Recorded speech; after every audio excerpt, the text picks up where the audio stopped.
Hi everyone, I'm Jitotep, the goddess astrologer and alchemical initiatrix. We're going to get into the chart for today, August 23rd, 2022. This is the goddess, the divine feminine uprising daily astrology for today. I hope you're doing amazing. It's a lot happening this week. We have this new moon in Virgo. We have this Virgo ingress. So the sun has moved into Virgo. Now we're in this Virgo season. It's detail oriented, can be more anxiety, can be more self-critical, self-consciousness. It is this time of integration, healing, harvest. But we have this energy of a wooden roller coaster where it's disjointed, it's a stilted energy. It's where the conversation just doesn't flow. It's a pause, an awkward pause in every single word you're saying, and you're just, can you just spit it out? It's that kind of energy where we, with Mars and Gemini, we're moving forward. We have all of these ideas, all of this download of information is coming in. Like, capture your ideas right now because they're gold. This is a time where you can implement it, and then we'll have to pass this over to Mercury here with this trine and allow Mercury to make things happen and to execute these plans, and to really understand some of the details that this Gemini can miss flitting around from idea to idea to idea. But there's this energy of grand awakening, epiphanies, understandings, insights, creative, so much creative flow. And then all of a sudden there's a piece we have to do here. We have to wait for a phone call. We have to wait for somebody else. Things don't quite go through. There's something in the works. We have to go back to the past. Pluto and Capricorn here with this trine to Mercury, this trine to Gemini. So technically it would be this grand Earth trine, but we have Gemini in the early degrees. We have Mars in the early degrees of Gemini. And so it has this air quality in this grand Earth trine. So it's this going to the past, Pluto, and having to retrieve that wisdom and that information. It's just so important. We have this Venus opposition to Saturn, and it's growing to more exact as Venus moves to Leo. Venus and Leo, it's this time of affection and love and great, beautiful energy of connection. And so we have Mars and Gemini wanting to connect, converse, have many ideas, lots of conversation, and talk on and on and on. And just so many ideas are flowing through, and people just don't stop talking. And it's so great. And then we have this Venus energy of love and connection, and Venus loves love, and it's affection and compliments and seeing the best in other people and liking people and happiness and joy. And it's that kind of energy conjunct Ceres, all about fertility and where we're fertile at in our life, our fertile mind with Mars and Gemini. It's our fertile mind, our fertile ideas, our fertile understandings and realizations coming through. And Jupiter retrograde in Aries is this return, this moving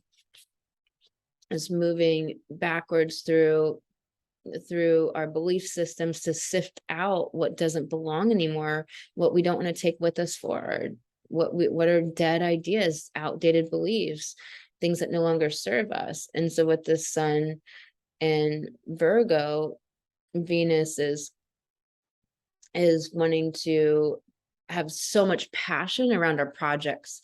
So it's a time to launch. It's a time to get things out the door, especially before Mars goes retrograde.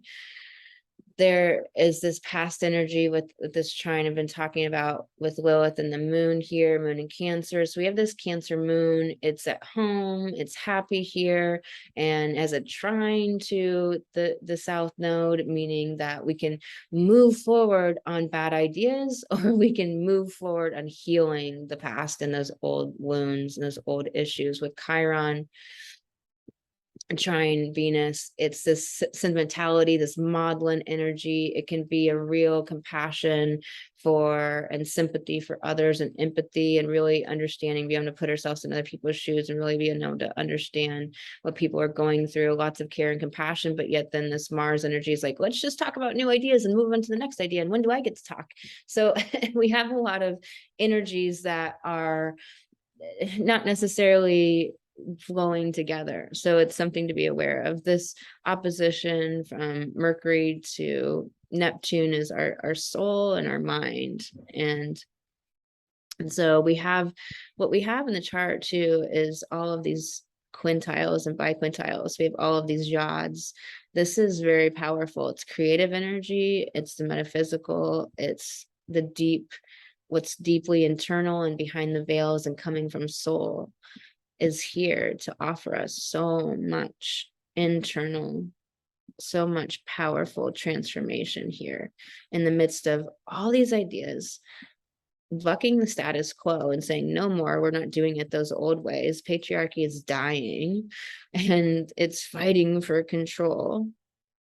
And we have this yod to the sun from Jupiter and Pluto. And so it's the past, our power, it's our beliefs and how we're working with beliefs that serve an empowering story about the past, serve a story about our transformation and belief in the good, belief in this vision of life that humanity is advancing forward. We're finally moving forward as humanity. We're finally evolving. We're finally waking up.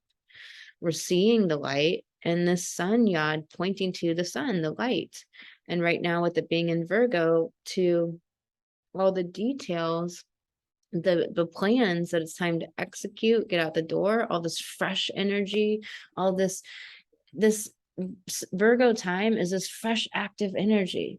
It's mutable and it's changeable and it's able to adapt and shift and versatile. And then with Mars here in Gemini, it's versatile energy. It's being able to adapt and shift and change on a whim and handle a lot of complex situations that are very changeable and changing up and different. And we are able in this energy to adjust really well to a lot of different changes and shifts and things constantly not necessarily flowing or going in one direction. So that's really positive. And with this quintile here, it's a lot of healing of the past. It's a lot. I really recommend getting energy work done, working with the emotional release, because you can have so much massive transformation right now, so much. And Saturn is, in this conjunction with Vesta, which is the home. It's goddess Hestia. It's the hearth. It's the home. It's the inner world where you feel safe and comfortable and held. So I'm going to pull some cards for today. The energies are definitely to look at your emotions, do some energy work, make sure you're looking on energetics. We are shifting from a humanity that's mental and physical to a humanity that is energetic and emotional, the unknown. So there's this energy of all these projects, everything moving forward. And then like, oh, wait a minute, I have to adjust this, do this. This phone call needs to come in and make this email. This didn't work out right. This door is only ajar. It's not fully open.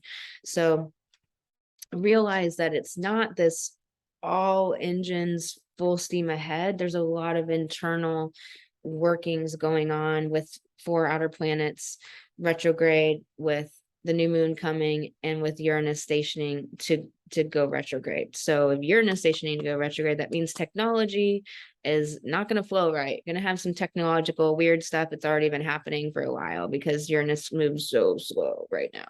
So the unknown being like, we don't know when the project's actually going to take off and finalize. Let that be okay. Have fun right now with this conversational energy. It's really about connection. Connect, push the button on projects, publish things, do things, have amazing conversations with people, meet people, connect, because this is the time for that. Trusting tricksters. It's this amazing card of like, do you have that spiritual discernment? Are you have narcissists around you? Do you have emotional manipulators around you? Do you have people sucking your energy around you? Because it will dim your light. It will keep you from greater visibility as a woman and keep you from advancing forward. It's really important to be aware of that. I did this amazing interview with Lyra Kay. We talked about so many things, divine masculine, divine feminine. We talked about the dismantling the patriarchy and control versus power, and so much is in that conversation. It's really good. It's going to be up later this week, so look for that on my YouTube channel. I'll put the link in the show notes most likely. You gotta remember to do that. Eternal gatekeeper. So this is this energy of abundance. She has 4 arms. She has so many arms. She can do anything. She's holding all of this light and all this spiritual energy. It's this gatekeeper. Acknowledge, assert, and protect what is right for you. So it's like this gatekeeper at the gate, like assert what is right for you and what is wrong for you. Women are here to establish the code of conduct and the structure of society and what we will tolerate and not tolerate. We're not tolerating the old debauchery, all the depravity, inhumanity, all of the abuse and travails and narcissists and people that don't have empathy and can't feel for others and are just out for themselves and want to control and dominate. Like, we have to set the standard, and we are here to do that. Women change humanity. We're the gatekeepers. So own your no and your yes. If you don't have that down as a woman, what is going on there? Where is that inner work that you're doing? Why are you not going into the shadow? Why are you letting yourself be a pushover? Why are you letting people walk on you? Why are you letting people treat you poorly? There's a lot of people who are great actors and have the perfect thing to say to everything you might say. So this emptied out of everything that no longer serves us. This Pluto in the South Node has been working on us a great deal. And there's a lot in this week's sky that is still bringing up the past. And that's why energy work is really important, because it'll help those emotions release more, because they're really getting stuck. There's a lot of grief coming up right now. So letting that come up and out. I'm sending you so much love. I'll talk to you on the next Divine Feminine Uprising daily astrology video tomorrow. And then check out the Light Goddess podcast every day on iTunes and Spotify. I'll talk to you then.